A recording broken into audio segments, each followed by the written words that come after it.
اسلام کے غلبے کا وقت قریب آئے، جب حق کے غلبے کا وقت قریب آتا ہے، جب ظلم کے خاتمے کا وقت قریب آتا ہے، جب کفر کے کلمے کے پست ہونے کا وقت قریب آتا ہے، جب دنیا میں امن و انصاف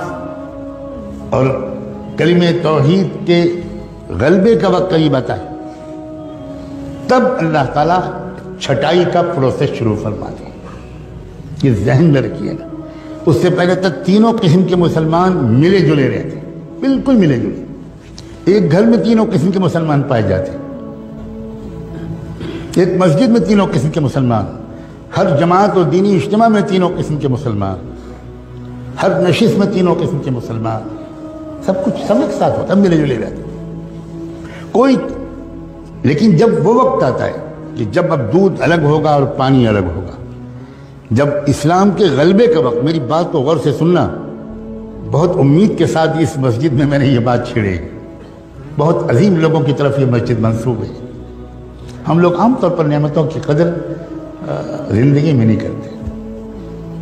یہ ہماری مصیبت ہے۔ ہم کسی نعمت، کسی شخصیت کے قدر کے لیے اس کے انتقال کا انتظار کرتے ہیں۔ میں پھر دہراتا ہوں، جب اسلام کے غلبے کا وقت آتا ہے، جب کفر کے کچل جانے کا وقت آتا ہے، جب نظم عالم الٹ کر دینے کا وقت اللہ کے بنائے ہوئے پروگرام کے مطابق آ جاتا ہے، باطل کا غلبہ نہیں، کفر کا غلبہ نہیں، ظلم کا غلبہ نہیں، الٹی بات میں کروں، جب کفر کا خاتمہ، جب باطل کے کلمے کے کچل جانے کا اور اسلام کے اور حق کے اور انصاف کے اور امن کے قائم ہو جانے کا وقت جب قریب آتا ہے، تو ہمیشہ اللہ کا معمول ہے کہ ملے جلے تینوں قسم کے مسلمانوں کے ذریعے کبھی بھی حق کا غلبہ نہ ہوا ہے نہ ہوگا۔ اس سے پہلے اللہ تعالیٰ ایک پروسیس شروع کرتے ہیں، ایک ترتیب ہے اللہ تعالیٰ کی، وہ یہ کہ چھانٹ دوں گا میں، پہلے قسم کے مسلمانوں کو الگ کر دوں گا اور دوسرے قسم کے مسلمان بھی پیچھے پیچھے ان کے ساتھ رہیں گے، لیکن تیسرے قسم کے ایک انسان کو بھی میں اپنے مقبول بندوں اور بندیوں کے ساتھ کھڑے رہنے کی اجازت دے دوں گا۔ پھر میل تو چھٹے گا، الگ ہوگا۔ اور اس کا طریقہ کیا ہوتا ہے؟ اس کا طریقہ اللہ کی طرف سے یہ ہوتا ہے کہ کفر ظلم شروع کرتا ہے، ستانا شروع کرتا ہے، بڑھتا چلا جاتا ہے ظلم، ٹارچر ہوتا ہے، چلتے پھرتے مسلمانوں کو مارا جاتا ہے، جیلوں میں ٹھوسا جاتا ہے۔ یہ طریقہ ہے اللہ کا، یہ فلاں حکومت کر رہی ہے، فلاں حکومت کر رہی ہے،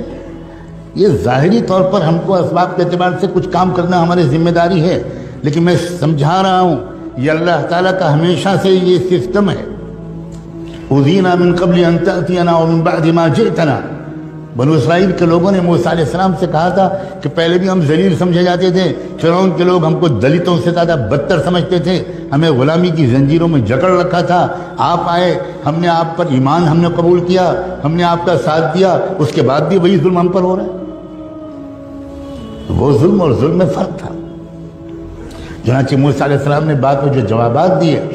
اور بعد میں اس قوم کی تاریخ نے جو مرحلے طے کیے، تو اس نے بتایا کہ بہت فرق تھا ان دونوں قسم کو ظلم میں۔ چھٹائی لازمی ہے، لِيَمْحِصَ اللَّهُ الَّذِينَ آمَنُوا لِيَمِيزَ اللَّهُ الْخَبِيثَ مِنَ الطَّيِّبِ۔ قرآن نے 20 جگہ یہ بات بیان کی۔ چھٹائی تب ہوتی ہے، یہ ایک بات میں تیسری چوتھی بار دوہرا رہا ہوں، جب اسلام کے غلبے کا وقت قریب ہوتا، اس وقت اللہ تعالیٰ یہ برداشت نہیں کرتے کہ تیسری قسم کے لوگ یہ دوسری اور پہلی قسم کے والوں کے ساتھ رہے۔ احد کی جنگ میں اللہ کے رسول نکلے صحابہ کو ساتھ میں لے کر، اور یہ تیسری قسم کے لوگ بھی ساتھ تھے، جو اندر سے کچھ اور تھے، اوپر سے کچھ اور تھے، اور یہ بھی ساتھ چلے، مگر راستے میں 300 اس تیسری قسم کے لوگ حضور کا ساتھ چھوڑ کے الگ چلے گئے۔ کیوں الگ چلے گئے؟ اس لیے کہ یہ اللہ کے نظام کے مطابق ممکن ہی نہیں تھا کہ یہ تیسری قسم کے لوگ اس فتح کے وقت میں ان کے ساتھ رہیں، یہ ممکن نہیں، یہ اللہ تعالیٰ کبھی نہیں ہونے دیتے۔ مسلمانوں، خدا کے لیے اس بات کو غور سے سمجھو کہ یہ تیسرا جو یہ وہ دور ہے جب اللہ تعالیٰ نے فیصلہ کر لیا ہے ایک ایک کو چھانٹ کے رہوں گا،